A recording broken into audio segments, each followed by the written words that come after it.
The Texas sun beat down merciless as hammered brass, turning the dirt road into a furnace that shimmered with heat waves thick enough to swim through. Sarah Beth Collins stumbled forward on blistered feet, her once fine traveling dress now little more than dust-colored rags clinging to her thin frame.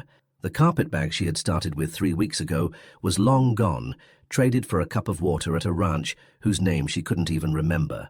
All that remained were the worn boots on her feet, the wedding ring she refused to sell, and a stubbornness that ran deeper than the drought-cracked earth beneath her.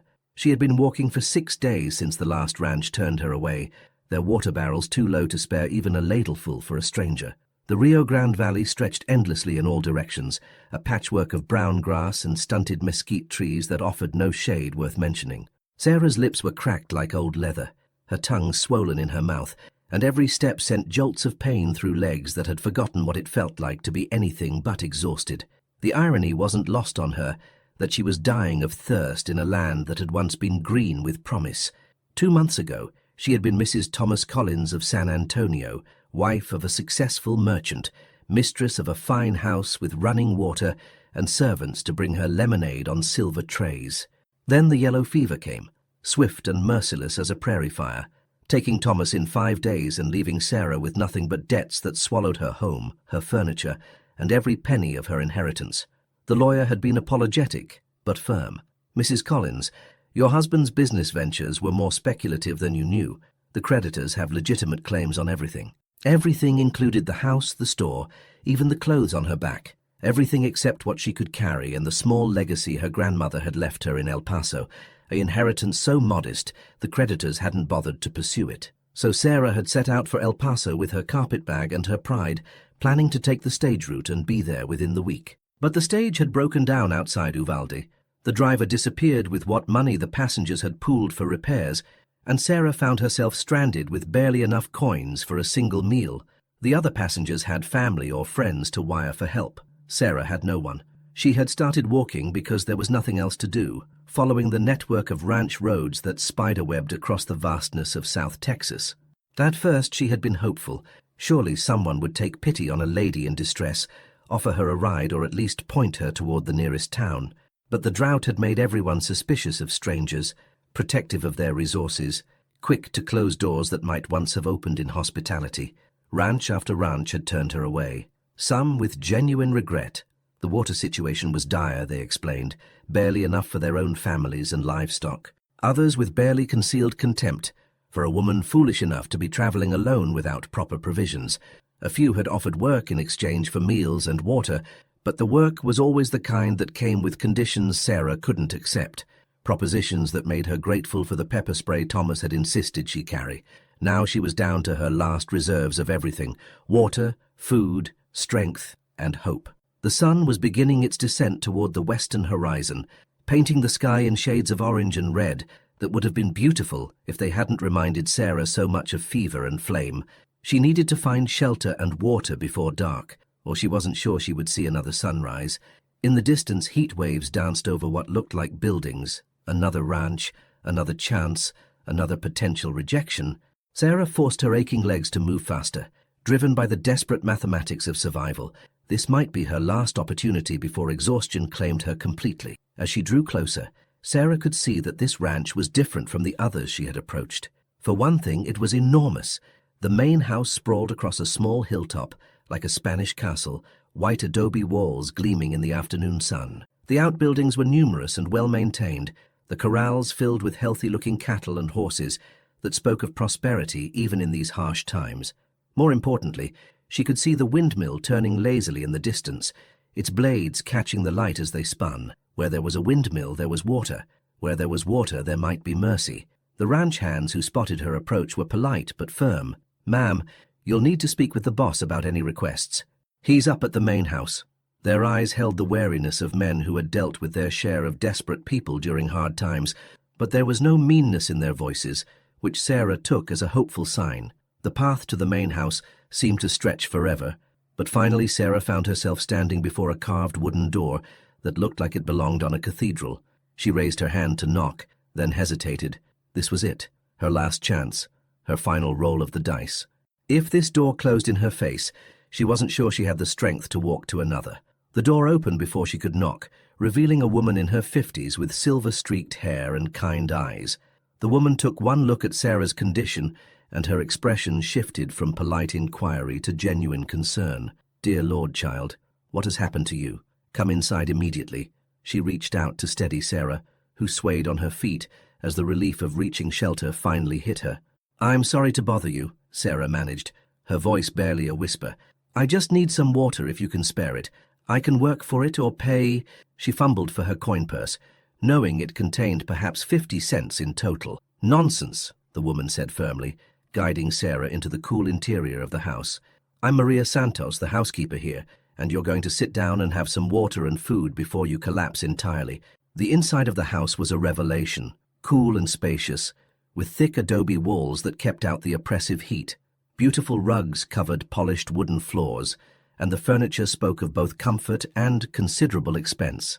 Sarah found herself settled into a leather chair so soft it felt like sinking into a cloud. Maria returned with a pitcher of water and a glass, pouring carefully and handing it to Sarah with instructions to drink slowly. The water was cool and sweet, better than any wine Sarah had ever tasted. She had to fight the urge to drain the glass in one gulp, forcing herself to take small sips as Maria watched with the practiced eye of someone who had seen dehydration before. "Now then," Maria said, settling into a chair across from Sarah, "tell me how you came to be walking across Texas in this heat without provisions." Sarah found herself telling the whole story. Thomas's death, the debts, the failed journey, the endless rejections at ranch after ranch. Maria listened without judgment, occasionally asking gentle questions that helped Sarah piece together the full scope of her predicament. "And you're trying to reach El Paso?" Maria asked when Sarah finished. "My grandmother left me a small house there, and a little money. It's not much, but it's all I have left." Sarah's voice broke slightly on the words. The inheritance wasn't much, a tiny adobe house and perhaps $200, but it represented the difference between having a roof and becoming one of the wandering destitute who haunted the territories. "That's still a long way from here," Maria observed, "especially on foot." Before Sarah could respond, the sound of boots on wooden floors announced someone's approach. A man appeared in the doorway, and Sarah felt her breath catch in her throat. He was tall and lean, with the kind of sun-weathered face that spoke of years spent outdoors. His hair was dark with silver at the temples, and his eyes were the color of storm clouds, grey with flecks of blue. But it was the way he carried himself that caught Sarah's attention, the quiet confidence of someone accustomed to being in command. "Maria, I heard we had a visitor." His voice was deep and warm, with a slight accent that Sarah couldn't quite place. "This is Sarah Collins," Maria said, rising from her chair. "She's had quite an ordeal. Sarah, this is Don Rafael Castillo, the owner of Rancho Esperanza." Sarah started to rise, but Rafael held up a hand to stop her. "Please, don't get up. Maria tells me you've been walking for days." He moved to pour himself a glass of water from the pitcher, his movements economical and graceful. Sarah found herself studying his profile, noting the strong jaw and the lines around his eyes that spoke of both laughter and hard decisions. There was something about him that commanded respect without demanding it, authority worn so naturally it seemed like humility. "Mrs. Collins," he said, turning back to face her, "I understand you're trying to reach El Paso." "Yes, sir." "I know it's a lot to ask, but if you could spare some water and perhaps point me toward the nearest town with a stage depot." Sarah's voice trailed off as she saw something shift in Raphael's expression. "Forgive me," he said, settling into a chair near hers. "But did you say you've been asking for water at other ranches?" "Yes, sir, I've stopped at— Oh, I've lost count. Maybe 20, 30. Sarah felt heat rise in her cheeks as she realized how that must sound, like she was some kind of professional beggar working her way across the territory. Raphael was very still for a long moment, his storm-colored eyes studying her face with an intensity that made Sarah want to look away. When he finally spoke, his voice was carefully neutral. "Can you describe these ranches? The names, if you remember them?" Sarah found the question odd, but she was in no position to refuse to answer. She described what she could remember: the Johnson place with the red barn, the spread near Carrizo Springs with the woman who had been kind but firm about their water shortage, the ranch outside Batesville where the foreman had been openly hostile. With each description, Raphael's expression grew more thoughtful. Finally he excused himself and stepped into the hallway, where Sarah could hear him speaking quietly to someone in rapid Spanish. When he returned, his manner had changed subtly. There was something almost amused in his eyes, though he was clearly trying to hide it. "Mrs. Collins," he said, settling back into his chair, I have some questions for you, if you don't mind. Sarah nodded, wondering what else she could possibly tell him. This inheritance in El Paso. Do you have documentation of it? Proof of ownership? Sarah reached into her bodice and withdrew the papers her grandmother's lawyer had sent. The deed to the small house and the bank documents showing the modest account that waited for her. Raphael examined them carefully, his expression unreadable. And you're absolutely certain you want to reach El Paso? There's nothing keeping you in this part of Texas? The question struck Sarah as strange. No, sir.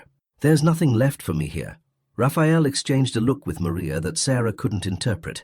Then he leaned forward in his chair, his expression becoming serious. Mrs. Collins, I have something to tell you that may come as a surprise. Every ranch you visited in the past 3 weeks, every single one where you asked for water, belongs to me. Sarah stared at him, certain she had misheard. I'm sorry, what? The Johnson place, the spread near Carrizo Springs, the ranch outside Batesville, they're all part of Rancho Esperanza. I own approximately 200,000 acres in this part of Texas, divided into different operational units, but all under my authority. The words hit Sarah like a physical blow. She had been begging for water at ranches owned by the same man, trudging from one of his properties to another like some cruel joke. The humiliation was overwhelming. She had probably been the subject of reports passed between his foreman, the crazy woman wandering around asking for handouts. I don't understand, she said, her voice barely audible. Why didn't anyone tell me? Why didn't they just direct me here? Raphael's expression softened. Because I gave standing orders years ago that anyone asking for help should be evaluated by my local foreman. The drought has brought out all kinds of people, some genuinely in need, others looking to take advantage of any kindness. My men were following protocol. Protocol? Sarah repeated, the word tasting bitter in her mouth. She had been walking herself to death while his employees followed protocol. But, Raphael continued, there's something else you should know. Each of my foremen sent word about you. A lady traveling alone, clearly in distress, asking only for water and refusing to accept charity beyond what she could earn. Do you know what conclusion I drew from those reports? Sarah shook her head, afraid to speak. That you were either the most elaborate confidence scheme I'd ever encountered, or a woman of genuine character in desperate circumstances. So I've been tracking your progress across my lands, waiting to see which ranch you would reach next. Sarah felt tears gathering in her eyes, tears of exhaustion, humiliation, and something that might have been relief. You've been watching me suffer. I've been watching you survive, Raphael corrected gently. There's a difference.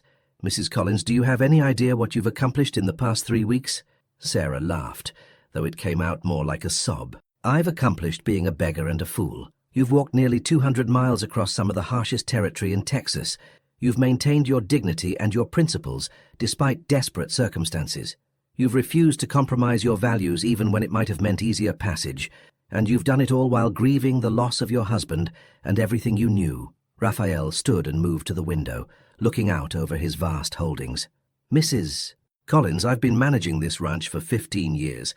I've seen drought and flood, prosperity and hardship, and every kind of person those conditions bring out.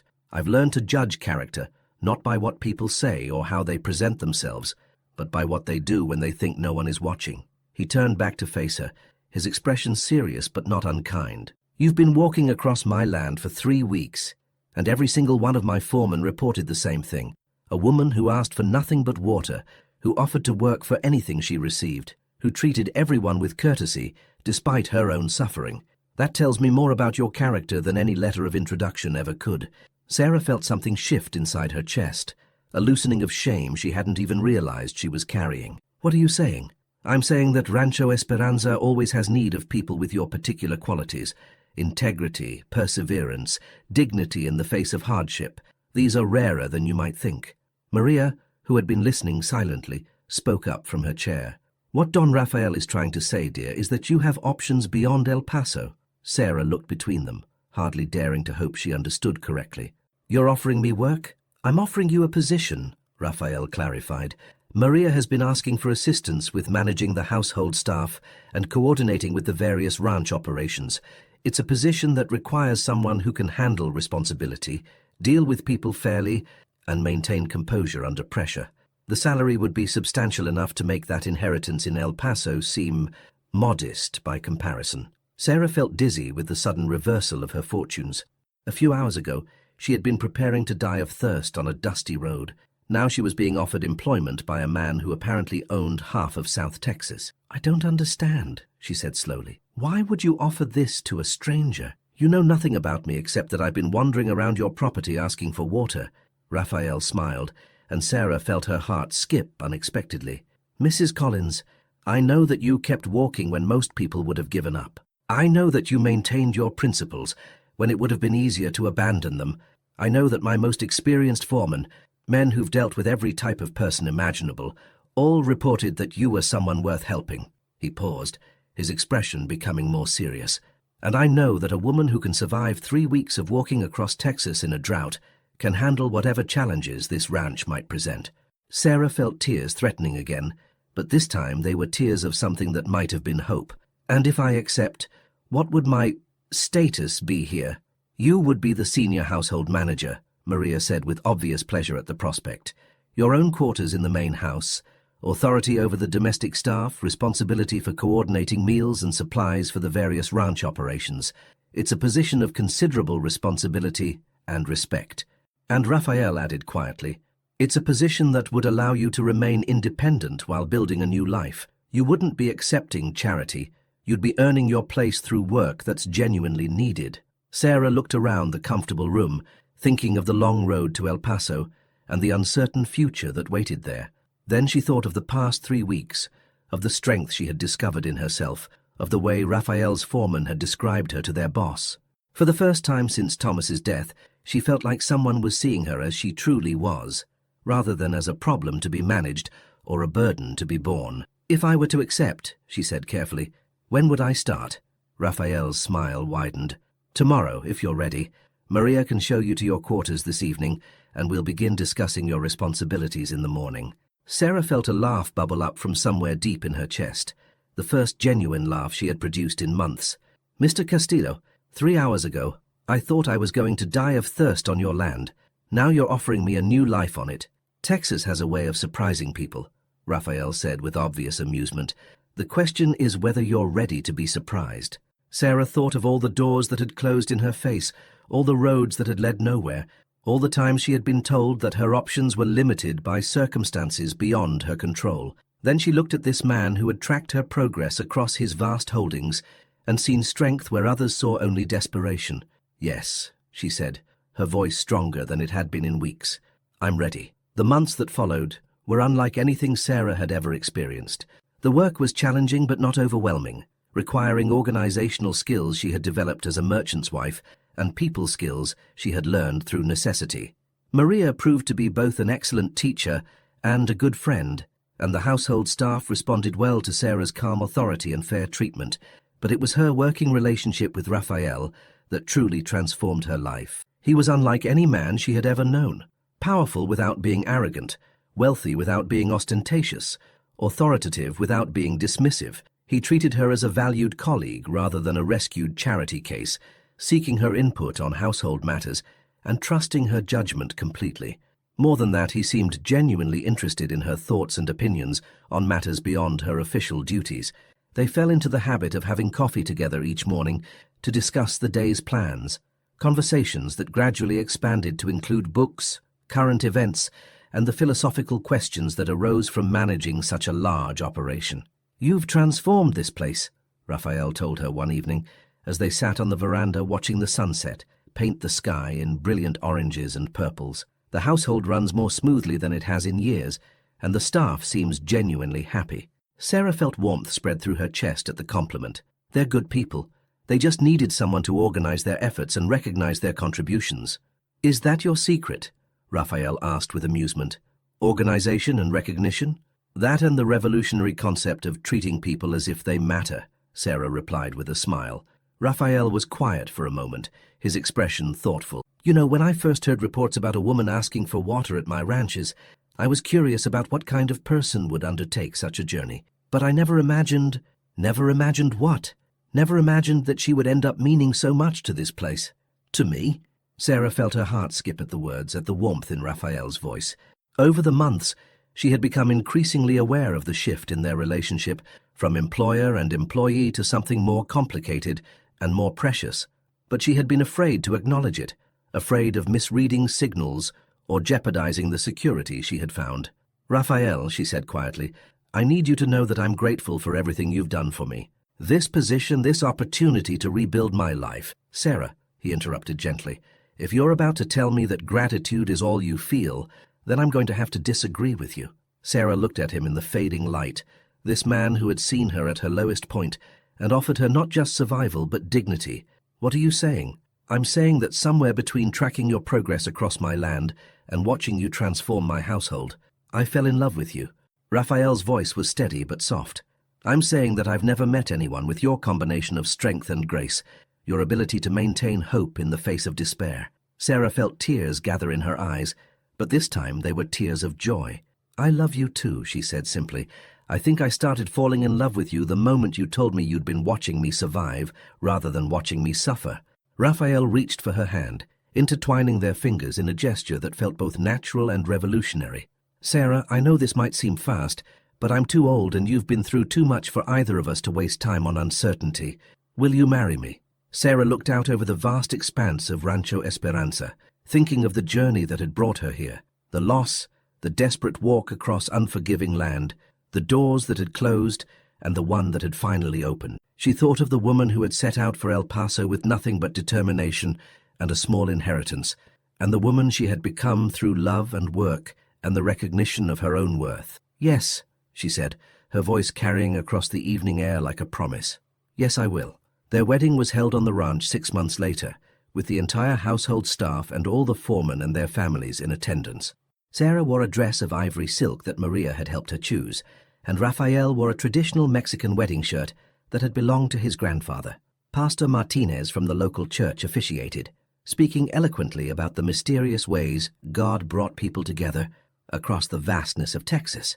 As they exchanged vows on the same veranda where Raphael had proposed, Sarah marveled at the journey that had brought her to this moment. The woman who had walked desperate and alone across the drought-stricken landscape was now surrounded by friends, beloved by a good man, and mistress of one of the largest ranches in Texas. "What are you thinking about?" Raphael asked as they danced their first dance to the music of a mariachi band he had hired for the celebration. "I'm thinking about water," Sarah said with a smile, "about how I spent 3 weeks begging for it, and now I have my own windmill, my own well, more water than I could ever need." "And?" Raphael prompted, sensing there was more to her thoughts.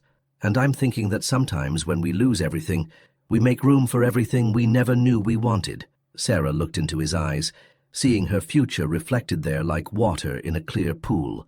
"I thought I was walking toward my grandmother's inheritance, but I was actually walking toward you." Raphael spun her around the makeshift dance floor, and Sarah laughed with pure joy. Around them, the celebration continued under a canopy of stars that stretched endlessly over the land she had once crossed as a desperate stranger, and now called home. In the years that followed, Sarah would often tell the story of her journey across Texas to visitors and new employees, always emphasizing the lessons she had learned about perseverance, dignity, and the unexpected ways life could change direction. She and Raphael built a partnership that encompassed not just marriage but true collaboration in managing the vast ranch, with Sarah's organizational skills and people management abilities proving invaluable in the growing operation. They had 3 children together, 2 sons and a daughter, whom they raised to understand that strength came not from what you possessed, but from what you could endure, and that true wealth was measured in relationships built and communities strengthened rather than in acres owned or cattle counted. Sarah never did make it to El Paso to claim her grandmother's inheritance, though she maintained the property as a reminder of the journey that had changed her life. Sometimes, when she was dealing with particularly difficult challenges or feeling overwhelmed by the responsibilities of her position, she would think of that inheritance waiting patiently in the desert city, a symbol of the life she had been willing to accept and the life she had been brave enough to choose instead. When Sarah died at the age of 78, her funeral was attended by hundreds of people whose lives she had touched during her decades on Rancho Esperanza. Former employees traveled from across the Southwest to pay their respects to the woman who had treated them with dignity and fairness. Local officials spoke of her contributions to the community, and businessmen acknowledged the role she had played in building one of the most successful ranching operations in Texas.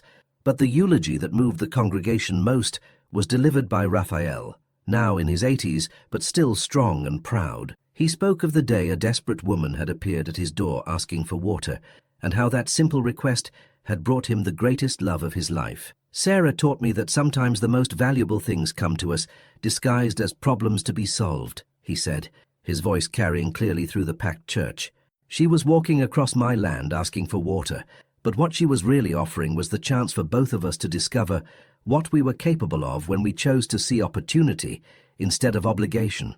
He paused, looking out over the faces of people whose lives Sarah had touched in countless ways. She used to say that she had walked 200 miles to find me, but I think it was the other way around. I think I spent years building this ranch, accumulating this land, so that when she needed a place to rest I would have something worthy to offer her.